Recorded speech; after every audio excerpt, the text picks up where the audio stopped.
Ya, teman-teman, salam perjuangan, salam dua jempol, dan salam sukses untuk kita semua.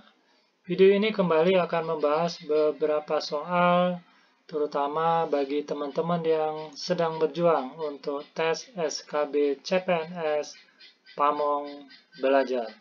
Kita masuk ke soal yang pertama. Kurikulum program paket A, paket B, dan paket C memungkinkan anak didik yang sebelumnya mengikuti pendidikan informal dan pendidikan formal untuk pindah ke program paket A, paket B, dan paket C. Caranya dengan melalui proses A. Tes penempatan yang dilakukan penyelenggara pendidikan kesetaraan dengan mempertimbangkan usia calon peserta didik. Yang B. Seleksi administrasi dan tes penempatan serta wawancara yang dilakukan sebelum diterima sebagai peserta didik. C. Wawancara secara terstruktur dan wawancara bebas untuk mengetahui kompetensi yang telah dimiliki oleh siswa. D. Alih kredit dengan menghitung satuan kredit kompetensi atau SKK yang telah dicapai oleh peserta didik. Atau yang E. Seleksi penempatan yang didasarkan pada usia calon peserta didik dan nilai rapot yang dimiliki. Yang mana teman-teman jawabannya? Ya, yang benar adalah yang D, yaitu melalui alih kredit dengan menghitung satuan kredit kompetensi atau SKK yang telah dicapai oleh peserta didik. Pembahasannya, kurikulum program paket A, paket B, dan C memungkinkan anak didik yang sebelumnya mengikuti pendidikan informal dan pendidikan formal untuk pindah ke program paket A, paket B, dan paket C. Caranya dengan melalui proses alih kredit dengan menghitung satuan kredit kompetensi atau SKK yang telah dicapai oleh peserta didik.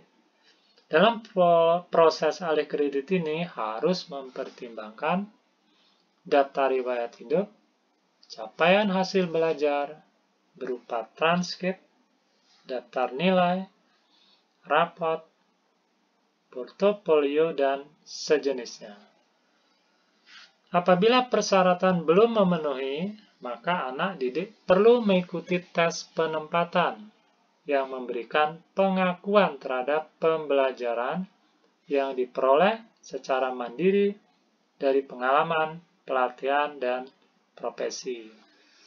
Jadi teman-teman, prinsipnya kurikulum paket A, B, dan C memungkinkan anak didik yang sebelumnya mengikuti pendidikan informal dan formal untuk pindah ke program paket A.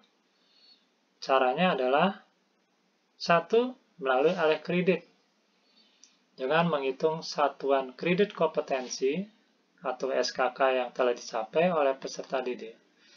Nah, cara yang kedua adalah melalui tes penempatan. Apabila sekiranya proses alih kredit ini tidak dimungkinkan atau data-data yang dibutuhkan tidak memadai. Soal yang berikutnya yaitu soal yang kedua. Teman-teman, terima kasih yang sedalam-dalamnya bagi teman-teman yang sudah setia menggunakan channel ini sebagai teman belajar. Sebuah penghargaan yang luar biasa, kebahagiaan yang luar biasa juga bagi saya karena menjadi bagian sejarah bagi teman-teman dalam berjuang menjadi calon pegawai negeri sipil. Mudah-mudahan apa yang menjadi cita-cita teman-teman tercapai. Bagi teman-teman yang sudah subscribe, terima kasih. Yang belum subscribe, mudah-mudahan detik ini juga akan mensubscribe channel ini, sehingga saya lebih semangat untuk menghasilkan video-video yang lebih bermutu, dan berkualitas. Serta bunyikan lonceng notifikasi, serta share ya untuk teman-teman sehingga video ini lebih bermanfaat bagi kita semua. Soal yang kedua, 1 SKK atau Satuan Kredit Kompetensi adalah satu satuan kompetensi yang dicapai melalui pembelajaran. A. 1 jam tatap muka atau 2 jam tutorial atau 3 jam mandiri atau kombinasi secara proporsional dari ketiganya. B. Tatap muka, penugasan, praktek, dan portofolio. Yang C. Pembelajaran di kelas, di luar kelas, dan jam mandiri. Yang D. Pembelajaran yang terintegrasi antara pembelajaran tatap muka, penugasan, dan mandiri. E. Sistem kredit semester berdasarkan tatap muka dan penugasan. Pertanyaannya adalah satu satuan kredit kompetensi adalah satu satuan kompetensi yang dicapai melalui pembelajaran apa? Jawaban yang benar adalah satu satuan kredit kompetensi adalah satu satuan kompetensi yang dicapai melalui pembelajaran 1 jam tatap muka atau 2 jam tutorial atau 3 jam mandiri atau kombinasi secara proporsional dari ketiganya. Jadi teman-teman, dalam pendidikan kesetaraan itu ada namanya satuan kredit kompetensi. Jadi 1 jam tatap muka dinilai 1 satuan kredit kompetensi. Atau 2 jam tutorial dinilai 1 satuan kredit kompetensi. Atau 3 jam mandiri. Atau kombinasi secara proporsional antara pembelajaran tatap muka, tutorial, dan jam mandiri. Jadi teman-teman misalnya pelajaran agama. Jadi seorang anak didik atau peserta didik pendidikan kesetaraan harus memperoleh satu satuan kredit kompetensi tertentu. Misalnya, ini hanya contoh ya teman-teman. Untuk bisa menyelesaikan pembelajaran pada paket A misalnya, seorang peserta didik harus minimal melakukan pembelajaran tatap muka sebanyak 15 kali misalnya. Berarti harus melakukan jam tatap muka 15 kali. Atau 2 jam tutorial. Atau 3 jam belajar secara mandiri. Dia akan memperoleh satu satuan kredit kompetensi. Berarti untuk mendapatkan 15 satuan kredit kompetensi berarti harus paling tidak 15 kali pertemuan tatap muka atau 30 jam tutorial atau 45 jam kegiatan mandiri atau kombinasi dari pembelajaran tatap muka, jam tutorial atau jam mandiri. Kita lihat pembahasannya.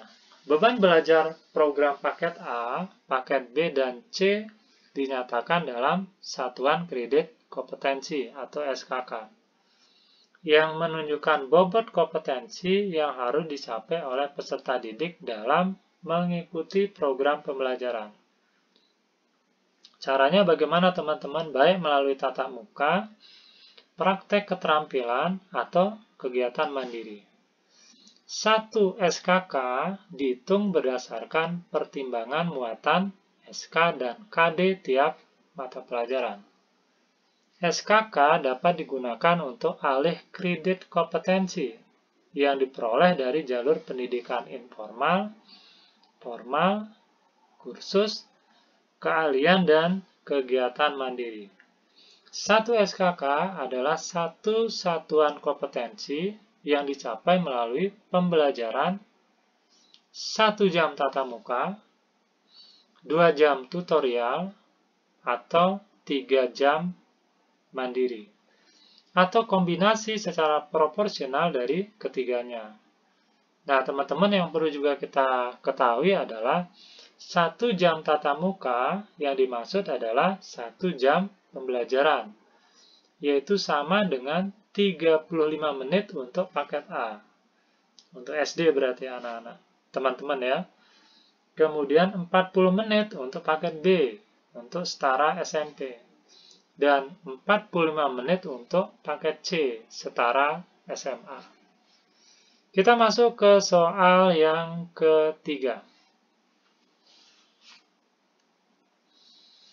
Struktur kurikulum program paket A, paket B, dan paket C dimaksudkan untuk mencapai kompetensi lulusan sesuai dengan Permendiknas 23/2006 dengan orientasi pengembangan pada olah karya untuk mencapai keterampilan fungsional yang menjadi kekasan program paket A, paket B, dan paket C.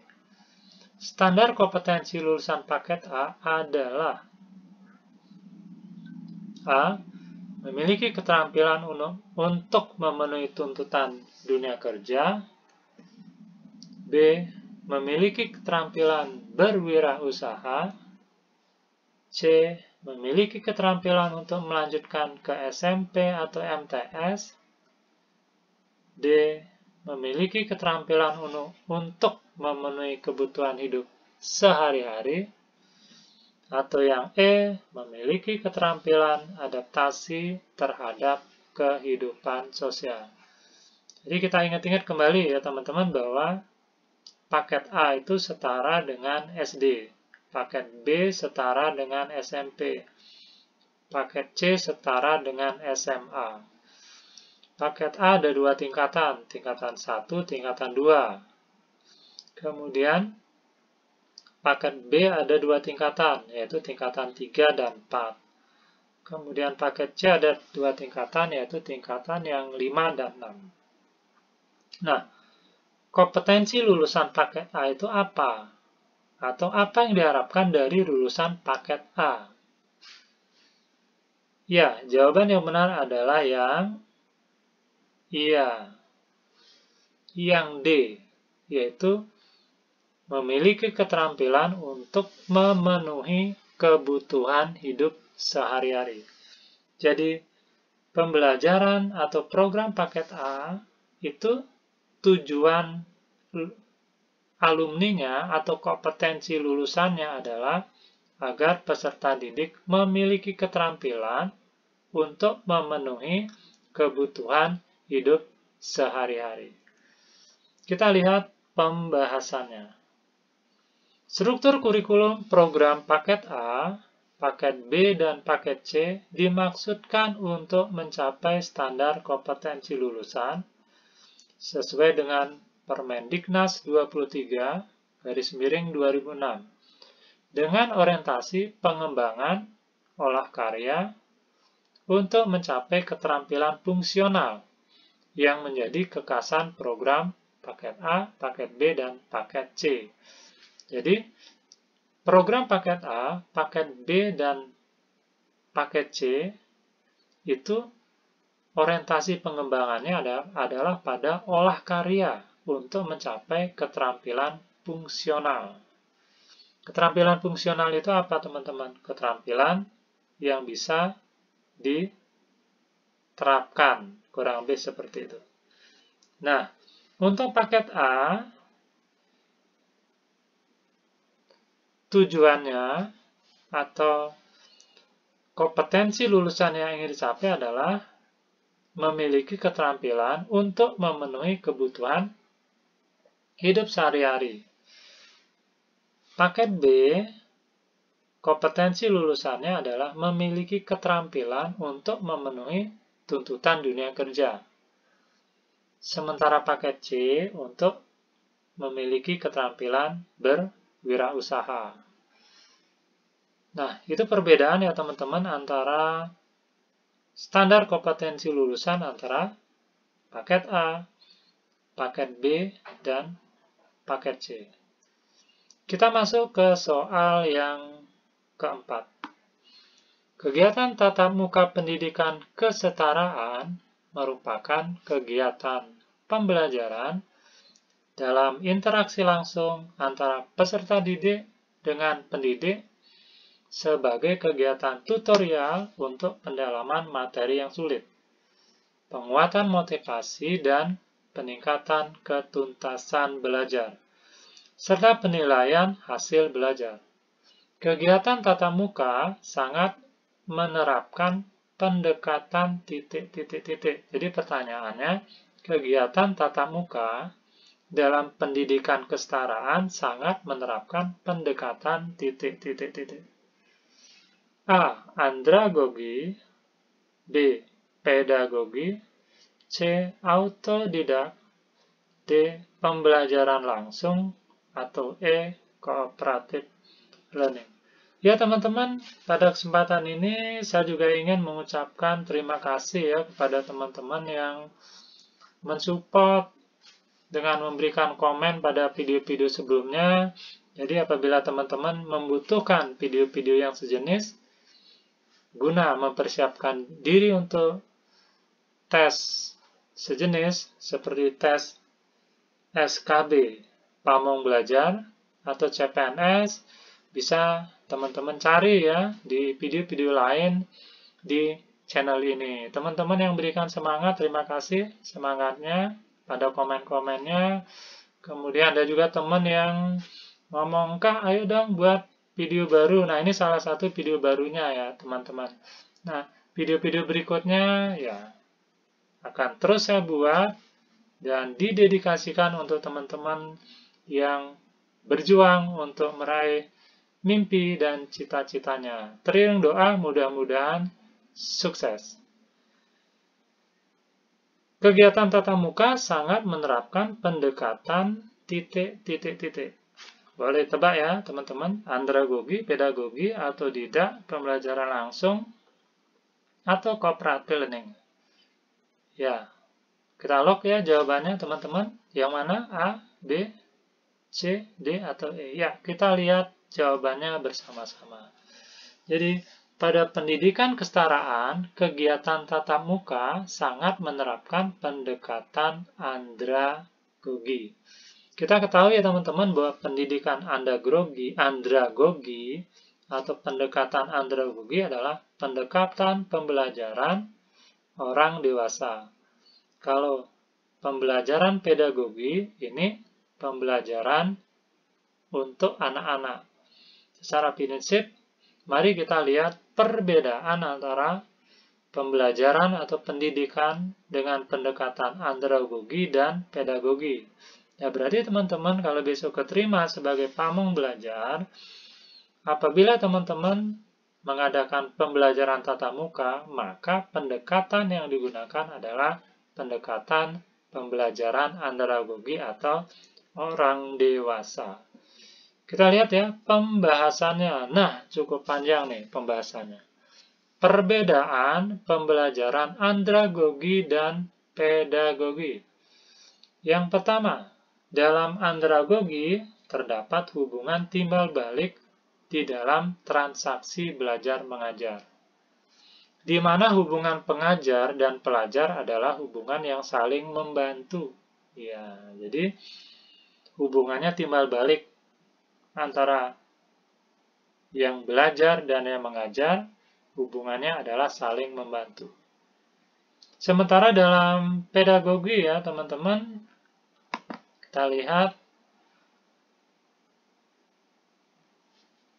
dalam pedagogi ini hubungannya cenderung hubungan ketergantungan atau dependent dari murid kepada guru, di mana hubungan guru dan murid adalah hubungan yang bersifat memerintah.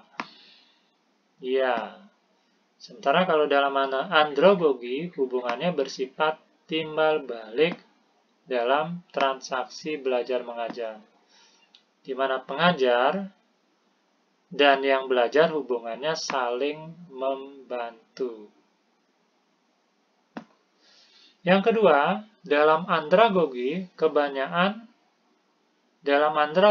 komunikasi banyak arah. Maksudnya, tidak hanya dari guru ke siswa, tapi bisa dari guru ke siswa, dari siswa ke siswa yang lainnya, atau juga sebaliknya. Jadi komunikasinya banyak arah. Dipergunakan oleh semua yang hadir. Semua yang hadir itu yang dimaksudkan adalah pengajar dan pelajarnya sebagai warga belajar, di mana pengalaman dari semua yang hadir dinilai sebagai sumber.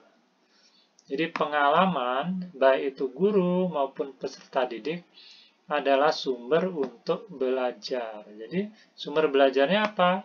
Pengalaman. Dalam pedagogi, komunikasi satu arah. Nah, dalam pedagogi komunikasinya satu arah, yaitu dari guru kepada siswa, di mana pengalaman guru dinilai sebagai sumber utama untuk belajar. Jadi, komunikasinya satu arah dalam pedagogi, pengalaman guru dinilai sebagai sumber utama belajar. Kemudian perbedaan yang ketiga dalam andragogi pelajar dalam andragogi pelajar mengelompokkan dirinya, ini dikelompokkan berdasarkan minat, ya, di mana pengajar memfasilitasi untuk membantu pelajar menentukan kebutuhan belajarnya. Dalam pedagogi, murid dikelompokkan berdasarkan tingkatan kelas. Nah, itu bedanya teman-teman. Di mana guru menyusun kurikulum untuk setiap tingkatan atau kelas tersebut. Jadi, sekali lagi, pada pembelajaran andragogi, pelajar dikelompokkan berdasarkan minat. Sementara dalam pembelajaran pedagogi, murid atau pelajar dikelompokkan ke dalam tingkatan kelas. Kita lihat perbedaan pembelajaran andragogi dan pedagogi yang keempat. Dalam andragogi, pelajar berorientasi pada pemecahan masalah. Ya, orientasinya pada pemecahan masalah, yaitu belajar sambil bekerja atau learning by doing. Pada persoalan sekarang untuk dipergunakan sekarang juga. Nah, dalam pedagogi, orientasi belajarnya adalah pada mata pelajaran yang dipelajari oleh murid sekarang untuk bekal hidup di masa yang akan datang. Nah, ini bedanya, teman-teman.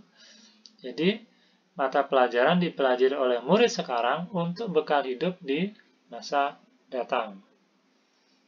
Kita masuk ke soal yang kelima ya teman-teman. Pendidikan kesetaraan memiliki tujuan agar peserta didik memiliki kompetensi kecakapan hidup yang meliputi A. Kompetensi pedagogi, kompetensi sosial, dan kompetensi profesional. Yang B, kompetensi personal, kompetensi sosial, kompetensi intelektual, dan kompetensi vokasional. Yang C, kompetensi akademik, non-akademik, keterampilan, dan kepribadian.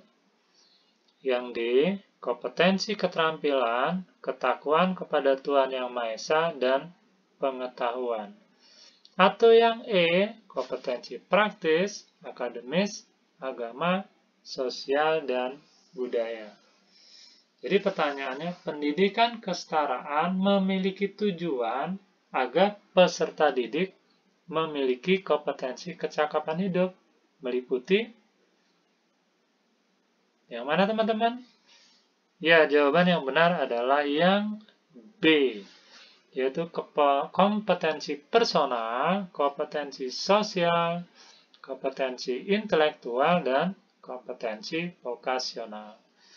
Kita lihat pembahasannya. Kompetensi personal atau kepribadian adalah kemampuan yang mencerminkan kepribadian yang mantap, yang stabil, dewasa, yang arif, berwibawa, menjadi teladan, dan berakhlak mulia. Kemudian yang kedua, kompetensi sosial, yakni kemampuan mengelola hubungan kemasyarakatan yang membutuhkan berbagai keterampilan, kecakapan, dan kapasitas dalam penyelesaian masalah yang terjadi dalam hubungan antar pribadi.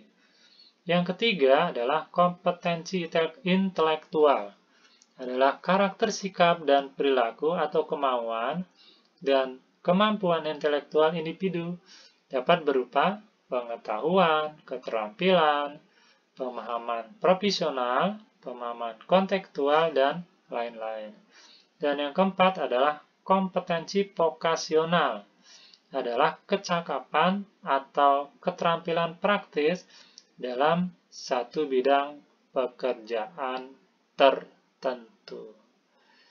Iya, selesai ya 5 soal, teman-teman. Mudah-mudahan banyak yang ingat, nyantol konsepnya, sehingga nanti ketika soal ini keluar, ketika teman-teman menghadapi tes, teman-teman sudah siap dan bisa menjawab dengan benar dan memperoleh nilai maksimal, sehingga satu kursi CPNS dapat teman-teman raih.